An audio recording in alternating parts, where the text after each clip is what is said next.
માળિયાહાટીનામાં પટેલ સમાજ, Girnar medium English high school અને Chanakya school સહિત વિવિધ સ્થળોએ યોગ દિવસની ઉજવણી કરવામાં આવી હતી.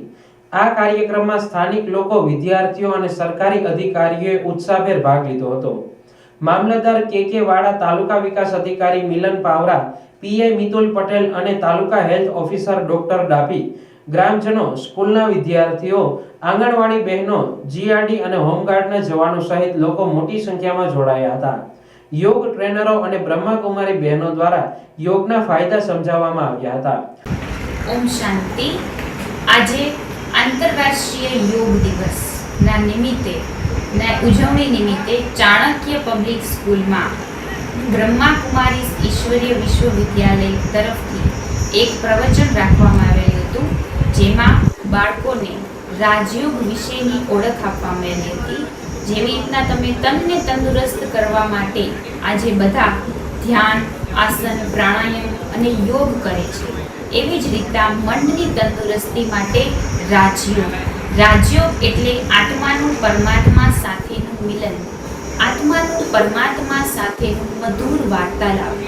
તો બધા બાળકોને રાજયોગનો અભ્યાસ શીખવી અને બધા બાળકોમાં કઈ રીતે મનની એકાગ્રતા વધે, મનના વિચારો શાંત બને, એને બધું જ યાદ રહેવા લાગે, એ પણ પોતાના ભણવામાં લક્ષ્યને પામે, એનું જ્ઞાન આપવામાં આવેલું છે. યોગા અભ્યાસ દરમિયાન શ્વાસ નિયમન, ધ્યાન અને આસનનો પરિચય આપવામાં આવ્યો હતો. મોટી સંખ્યામાં લોકોએ યોગનો લાભ લીધો હતો. आज हमारे स्कूल में विश्व योग दिवस बड़े धूमधाम से मनाया जा रहा है. आज योगा परफॉर्मेंस करने के लिए 6 से लेकर 9 तक के बच्चे भाग लिए हैं. इसका मेन मकसद ये है कि बच्चों को शारीरिक, मानसिक और आध्यात्मिक रूप से मजबूत करना और जो आने वाला अपना देश है सशक्त भारत के होने वाले भविष्य को और मजबूत करने का इरादा है.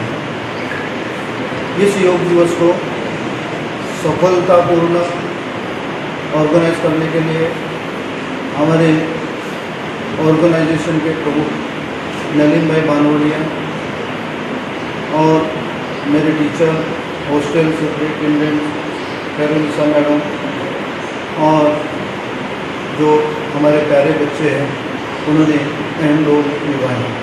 Thank you.